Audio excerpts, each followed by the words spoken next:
আজকে আমাদের দুপুরে রান্না হচ্ছে তেলাপিয়া মাছ, আলু আর সজনা ডাঁটা দিয়ে ঝোল। দেখেছো কালারটা খালি একদম। যে খাবে আমাদের দুপুরের তরকারি চলে এসো, একদম লাল লাল ঝোল। আর এখন হবে শাকের ভাজা। চলো শাক ভাজা দেখা যাক। শাক ভাজা আগে শাকগুলো দেওয়া হচ্ছে, একটু নাড়িয়ে চাড়িয়ে নেওয়া হবে। দেখেছো এক কড়া শাক এখন ভাজা হবে। আমাদের উনুনেই রান্না হয় সবসময়, দেখেছো এখন উনুনেই রান্না হচ্ছে শাক ভাজা।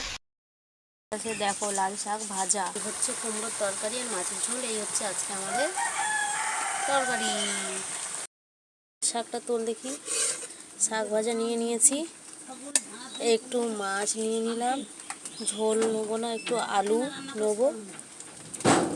এই যে এক পিস, চলো ডাঁটা নিয়ে এক পিস। এই ডাঁটা ওঠ না, চলো চলে যাই।